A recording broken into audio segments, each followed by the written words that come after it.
Ustadz kan waktu itu setelah dari sini saya juga sempat DM ke Ayah Amanah, sempat DM ke Ustadz juga nggak dibuka, nggak apa-apa. Saya emang nggak pernah buka DM. Halo Ustadz. Emang kenal? Kenal. Ustadz masih ingat saya nggak? Saya Dewi loh yang waktu itu bikin rame.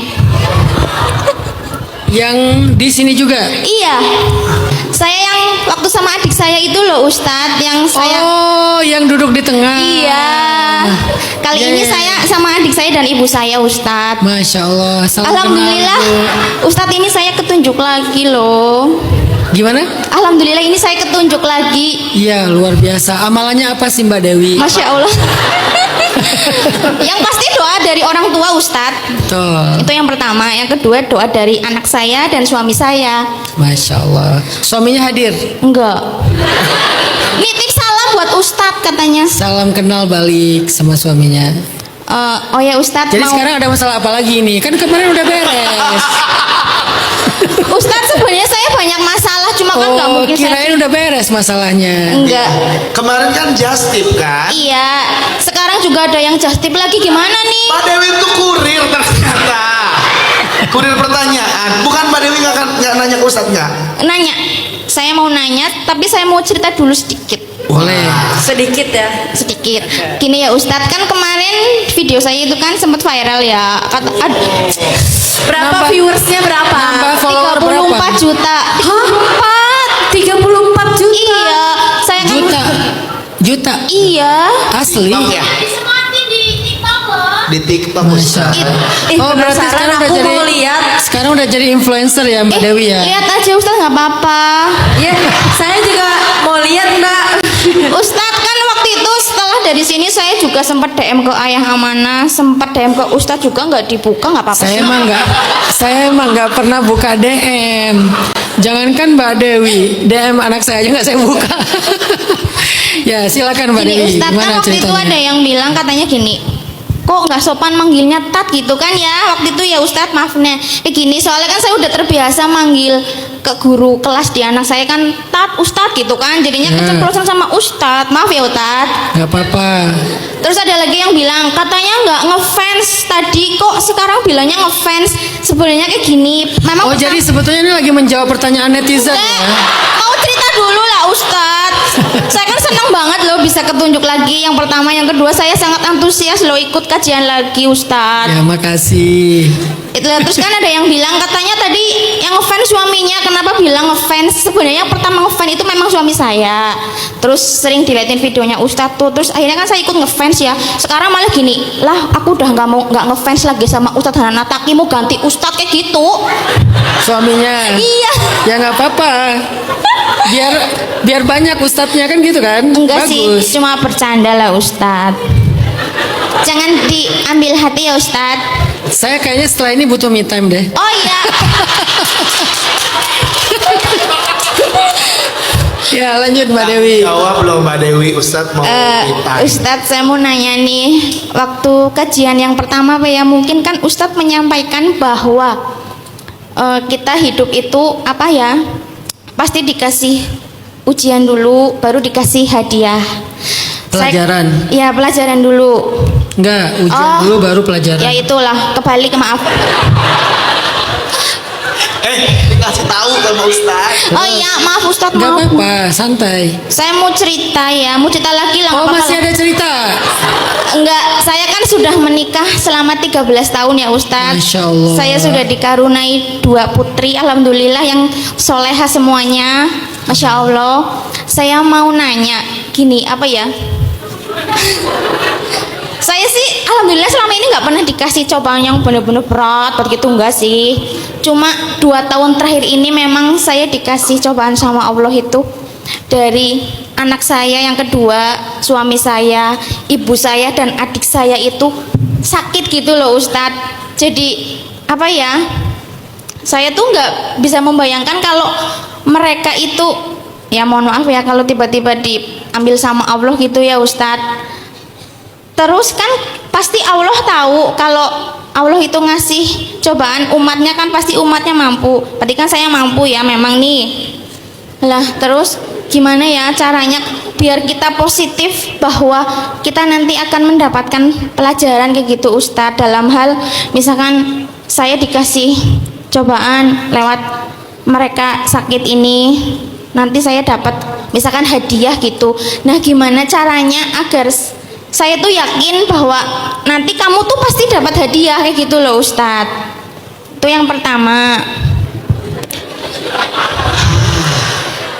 Yang kedua, ada yang justi boleh diterima enggak? Nah, Cukup 2 aja ya. oh iya, Biar 2. yang lain dapat kesempatan. Silakan. Yang itu, yang kemarin mau ditanyain enggak?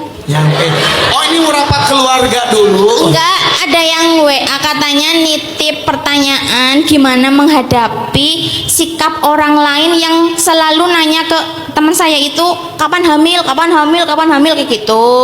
Terus menghadapinya gimana? Terus bagaimana cara, walaupun itu udah berdoa gitu loh Ustadz, udah berdoa gitu ya, lah terus belum dikasih keturunan, lah terus biar kitanya sabar, terus kita bagaimana jawabnya ke orang gitu ya Ut. Nah ya, terus premaning, itu benar ya gue. Apa itu? Artinya apa? Ada translator nggak Mbak? Enggak, itu pertanyaannya seperti itu sudah benar kayak Oke. gitu. Oh ya Ustadz, sekarang saya terkenal loh. Terkenal. Iya. Masya Allah, Iya. tabarakallah. Mungkin Biar nggak kena ain bilang Masya Allah. Masya Allah, tabarakallah.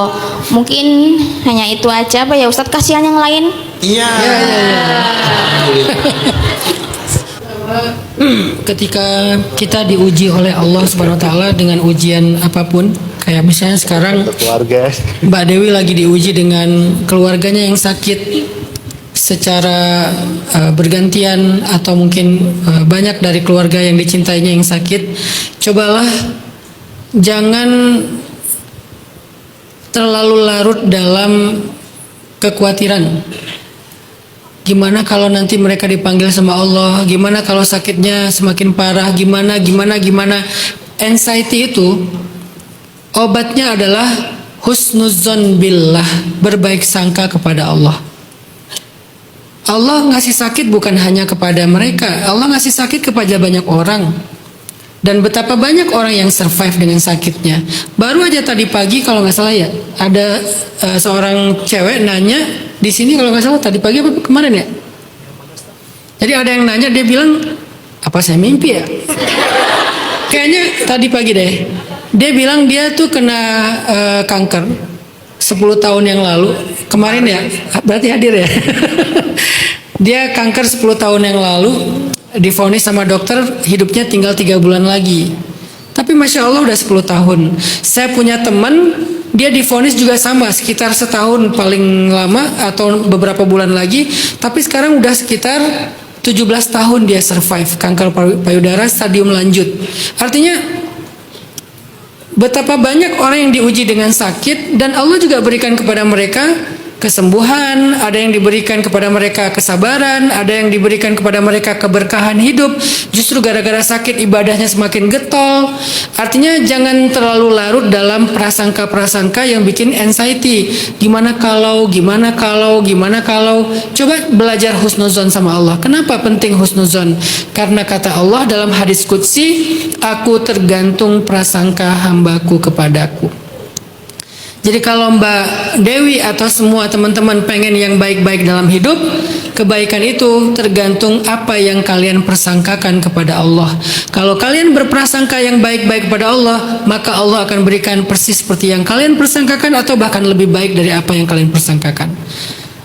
Seberat apapun belajar, walaupun ini kan nggak mudah juga ya, tapi maksudnya harus dibangun, diusahakan pelan-pelan. Kita, ya Allah, mungkin Engkau ingin memberikan kami sebuah anugerah dengan sakit ini.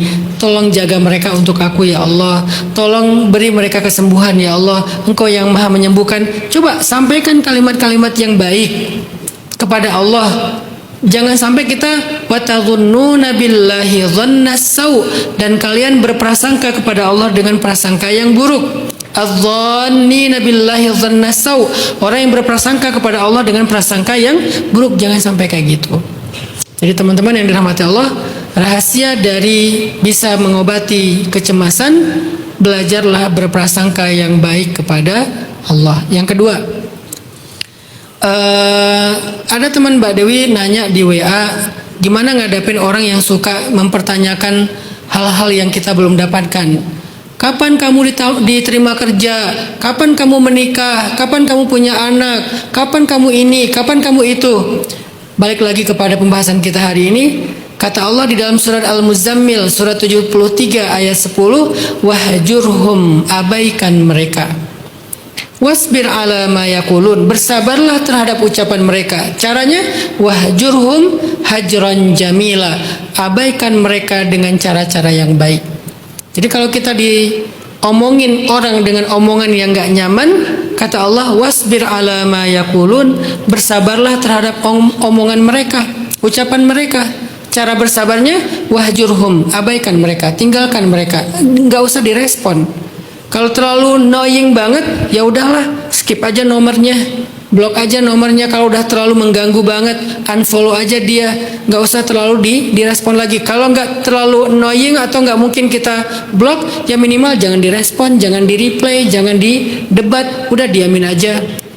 Kalau mau dijawab, jawab aja sewajarnya, doain aja, udah pergi. Kalau mereka lanjutin obrolannya, tinggalkan aja mereka, karena itu demi kesehatan mental kita. Gitu Mbak Dewi, Allahu a'lam.